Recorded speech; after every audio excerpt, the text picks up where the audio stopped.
वाले कौन हैं? कौन है? मनुष्य या पशु पक्षी भी हैं। कभी सुना हो किसी गाय ने रिश्वत ली हो कि इतने पैसे दोगे तभी दूध दूंगी?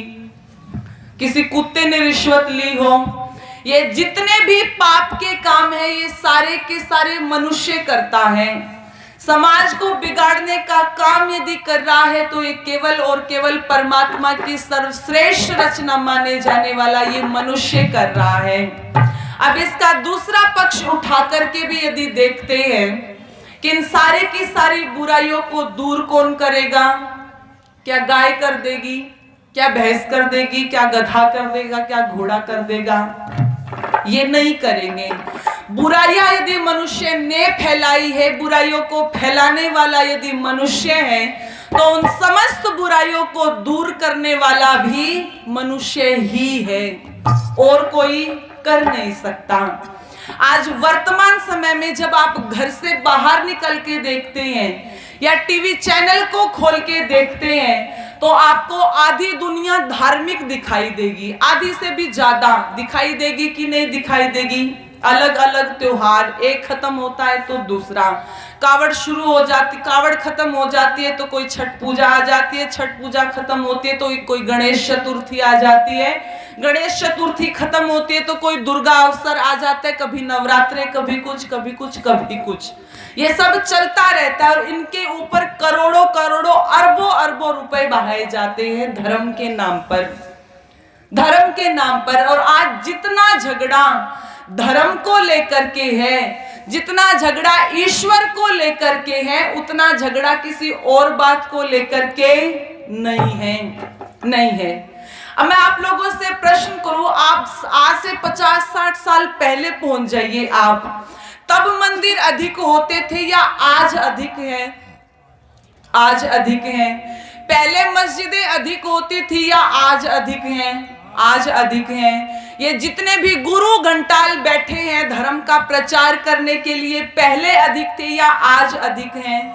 आज अधिक हैं। अब मैं आपसे प्रश्न पूछूं, ये सारे के सारे धर्म के कार्य हैं, है ना? धर्म के प्रतीक है ना ये मंदिर, मस्जिद, गुरुद्वारे, गुरु, सब ये सब धर्म के प्रतीक हैं। मैं आपसे प्रश्न पूछूं, आज से 50-60 साल पहले पाप ज्यादा था या आज ज्यादा है? आज ज्यादा है। पहले भ्रष्टाचार ज्यादा था या आज ज्यादा है? आज ज्यादा है। सारे धर्म के कार्य तो आज ज्यादा हो रहे हैं, उसके साथ में अधर्म भी उससे अधिक बढ़ रहा है। ये दोनों बातें कभी चल नहीं सकती आपस में।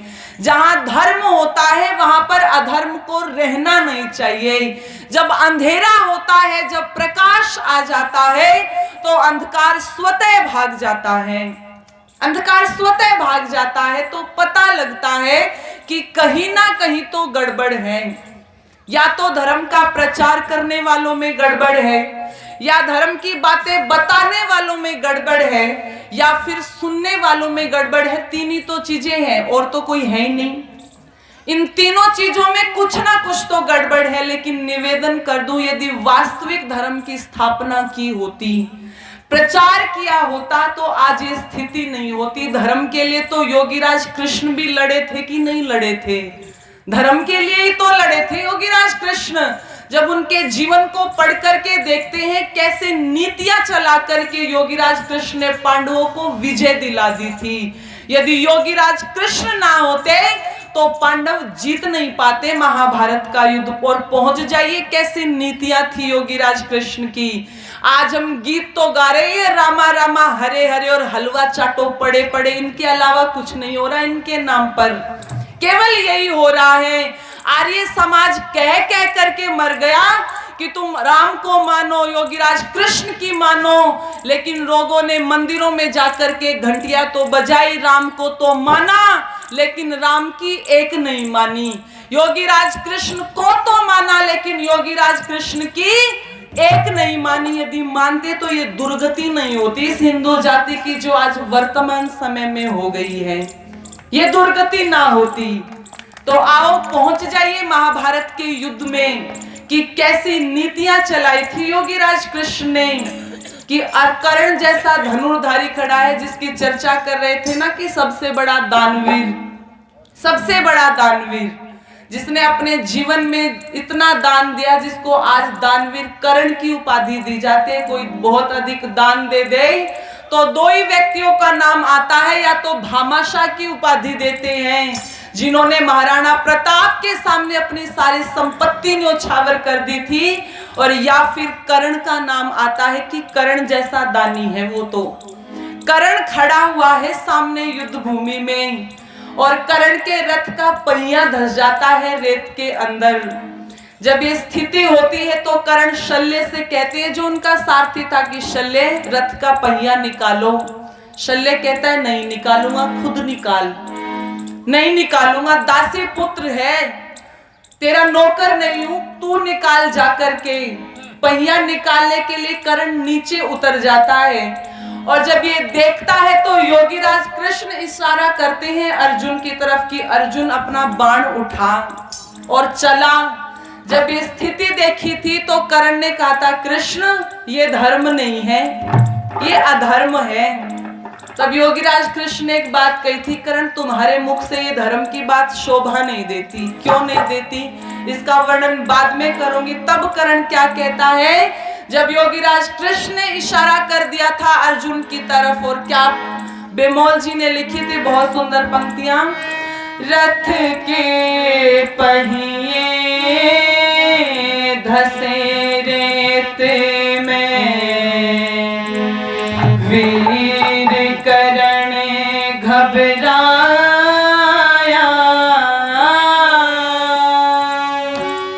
कर्ण रोक रहा है अर्जुन को, ठहरो ठहरो अर्जुन ठहरो, जोरों से चिल्लाया।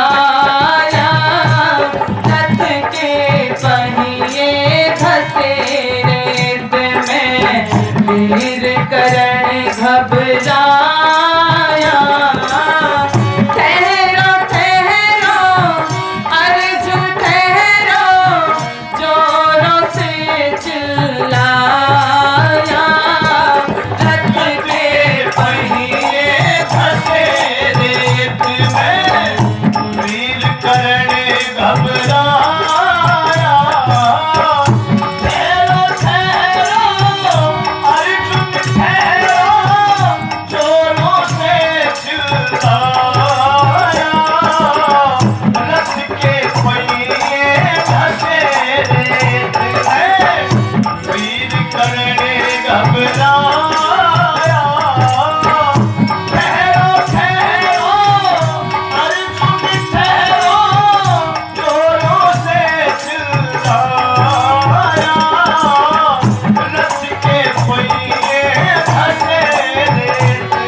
मरम न जाने पाया।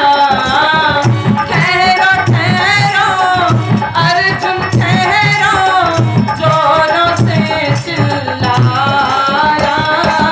रथ के पहिए धसे रेत में, वीर कर्ण घबराया।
नहीं समझ में आया। ठहरो ठहरो अर्जुन ठहरो, जोरों से चिल्लाया। रथ के पहिए धसे रेत में, वीर कर्ण घबराया।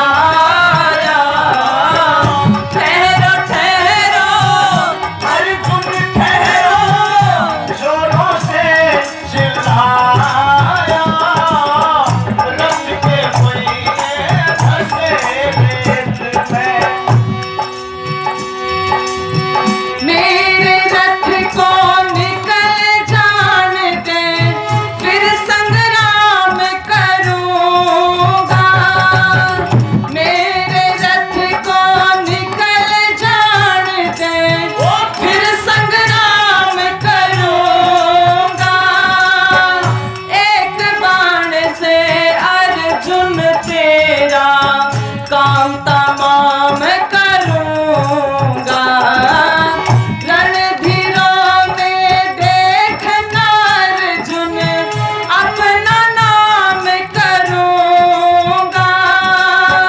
दुर्योधन को विजय दिलाकर फिर आराम करूंगा। लक्ष्मण सिंह बेमोल कन्हैया, बेमोल कन्हैया, सुन करके मुस्काया। ठहरो ठहरो अर्जुन ठहरो, जोरों से चिल्लाया।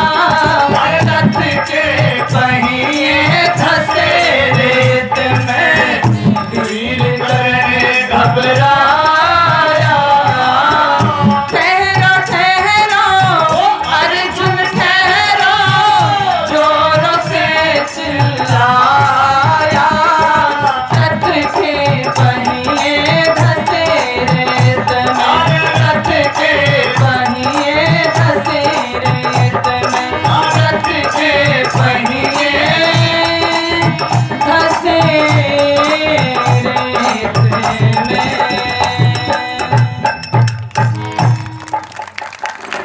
ये बात कर्ण कहता है कि अर्जुन तू अपना